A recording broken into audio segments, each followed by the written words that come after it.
பொண்ணுக்கு கோதுமை ஸ்நாக்ஸ், ஹஸ்பண்டுக்கு கோதுமை உப்புமா, மாமாவுக்கு கோதுமை கஞ்சி. எனக்கு தெரிஞ்ச ஆரோக்கியமான சமையல். ஒரே கல்லுல 3 மாங்காய். ஒரே கல்லுல 3 மாங்காய். காத்திருங்கள். ஒரே கல்லுல 3 மாங்காய். மிஸ்டர் வீட் இந்தியாவுல விளையிற உயர்தரமான கோதுமையில தமிழ்நாட்டுல தயாரிக்கப்படுற ஆரோக்கியமான உணவு. கோதுமை ஸ்நாக்ஸ், கோதுமை கஞ்சி, கோதுமை உப்புமான்னு எல்லா ஏஜ் குரூப்புக்கும் பிடிச்ச மாதிரி டேஸ்ட் இருக்கிறதால என் வீட்டுக்கு ஷெஃப் நானும் என் மிஸ்டர் வீட்டும் தான். வகை வகையாய் சமைக்கலாம், வாய் ருசிக்க சாப்பிடலாம். அம்மா, கோதுமை ஸ்நாக்ஸ் ரெடியா? ரெடி. கோதுமை உப்புமா ரெடியா? ரெடி. எனக்கு கோதுமை கஞ்சி ரெடியா?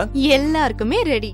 கோதுமை ஸ்நாக்ஸ், கோதுமை கஞ்சி, கோதுமை உப்புமான்னு எல்லா ஏஜ் குரூப்புக்கும் பிடிச்ச மாதிரி டேஸ்ட் இருக்கிறதால எங்க வீட்டுக்கு ஷெஃப் நானும் மிஸ்டர் வீட்டும் தான். வகை வகையாய் சமைக்கலாம், வாய் ருசிக்க சாப்பிடலாம்.